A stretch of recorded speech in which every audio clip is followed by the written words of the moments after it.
জেক্সপো এবং ভোগলেটের যে সমস্ত স্টুডেন্টরা তোমরা সেকেন্ড কাউন্সিলিং অ্যাটেন্ড করেছিলে বা সেকেন্ড চয়েস ফিলিং অ্যাটেন্ড করেছিলে এবং তোমরা যেটা থার্ড ফেজ অ্যালটমেন্ট রেজাল্টের জন্য ওয়েট করছিলে, তো ফাইনালি দেখো তোমাদের যে চয়েস ফিলিংয়ের ওয়েবসাইট, সেই ওয়েবসাইটে কিন্তু থার্ড ফেজ অ্যালটমেন্ট রেজাল্ট কিন্তু পাবলিশ হয়ে গিয়েছে। তো এই ভিডিওতে তোমাদের মূলত দেখাবো যে তোমরা এই থার্ড ফেজ বা থার্ড রাউন্ড অ্যালটমেন্ট রেজাল্ট তোমরা কীভাবে চেক করবে এবং তোমরা যারা কলেজ পেয়েছো তোমরা কবে থেকে কলেজে অ্যাডমিশন নিতে যাবে এবং কলেজের লাস্ট ডেট কবে। তো এই সমস্ত টু জেড তথ্য কিন্তু তোমরা এই ভিডিওটা থেকে পেয়ে যাবে। তো প্রথমেই দেখো তোমাদের রেজাল্ট চেক করার জন্য বা তোমরা যারা সেকেন্ড কাউন্সিলিং অ্যাটেন্ড করেছিলে তোমাদের কিন্তু এই চয়েস ফিলিংয়ের ওয়েবসাইটে আসতে হবে। তো তোমরা এই ওয়েবসাইটে কীভাবে আসবে, দেখো নিচের ডেসক্রিপশন বক্সে আমি কিন্তু এই ওয়েবসাইটের লিঙ্ক দিয়ে রাখছি। ক্লিক করলেই তোমাদের কিন্তু এরকম একটি ইন্টারফেস ওপেন হয়ে যাবে এবং তোমাদের ঠিক এরকম লেখা শো করবে। দেখো এখানে লেখা আছে third phase allotment result for first year এবং third phase allotment result for second ইয়ার।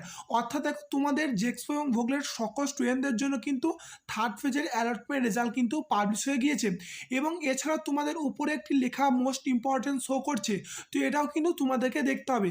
দেখো এখানে লেখা আছে এটাই যে third round allotment result is published, মানে দেখো তোমাদের থার্ড রাউন্ডে অ্যালটমেন্ট রেজাল্ট পাবলিশ হয়ে গেছে এবং এখানে লেখা আছে candidate are advise to contact their allotted colleges by July 26, 2024 for admission। মানে তোমরা যারা থার্ড ফেজে কলেজ পাবে বা থার্ড ফেজ অ্যালটমেন্ট রেজাল্টে কলেজ পাবে তোমরা কিন্তু কলেজে অ্যাডমিশন নিতে যেতে পাবে 22শে জুলাই থেকে 26শে জুলাইয়ের মধ্যে। অর্থাৎ তোমরা যারা এখন কলেজ পাচ্ছ 26শে জুলাইয়ের মধ্যে তোমাকে কলেজে অ্যাডমিশন নিতে হবে, নাহলে দেখো তুমি যে কলেজটা পেয়েছো সেই কলেজের সিটটা কিন্তু ক্যান্সেল হয়ে যাবে এবং তোমাদের কিন্তু এই সামনের সোমবার থেকে অর্থাৎ 22শে জুলাই থেকে তুমি কিন্তু কলেজে অ্যাডমিশন নিতে পারবে।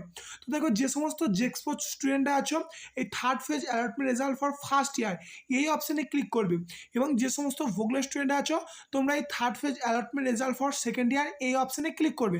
তো নেক্সট দেখো ক্লিক করার পর তো তোমাদের যে লগ ইনের পেজ সেই পেজ কিন্তু ওপেন হয়ে যাবে, যেখানে দেখো তোমাদের প্রথম অপশানে লেখা থাকবে যে তোমাদের যে মোবাইল নাম্বার সেই মোবাইল নাম্বারটা এন্টার করতে হবে এবং সেকেন্ড যে অপশানটা থাকবে সেই অপশানে তোমার আধার নাম্বারের লাস্টের 4টে ডিজিট পুট করবে। পুট করে সাবমিট করার পর তুমি যে মোবাইল নাম্বার দিয়েছো সেই মোবাইল নাম্বারে একটি ওটিপি যাবে এবং ওটিপিটাকে বসে সাবমিট করলেই তোমাদের প্রোফাইল খুলে যাবে এবং তুমি কি কলেজ পেয়েছো বা পাওনি তুমি কিন্তু এখান থেকে দেখতে পেয়ে যাবে এই ওয়েবসাইটের মাধ্যমে। ঠিক আছে, তো তোমরা যারা সেকেন্ড কাউন্সিলিং অ্যাটেন্ড করেছিলে বা সেকেন্ড চয়েস ফিলিং অ্যাটেন্ড করেছিলে তো তোমরা কিন্তু সকলে এটা চেক করে নাও যে থার্ড ফেজে অ্যালটমেন্ট রেজাল্টে তুমি কোনো কলেজ পেয়েছো কিনা। তো এইভাবে কিন্তু তোমরা থার্ড ফেজ অ্যালটমেন্ট রেজাল্ট কিন্তু চেক করতে পারবে। ঠিক আছে, তো ভালো কলেজ পেলে তুমি কিন্তু অবশ্যই সেই কলেজে অ্যাডমিশন নিয়ে নেবে। তো পরবর্তী ভিডিও তোমাদের কিন্তু পরবর্তীতে জানিয়ে দেবো। এই ভিডিওটি এতটুকুই, ধন্যবাদ।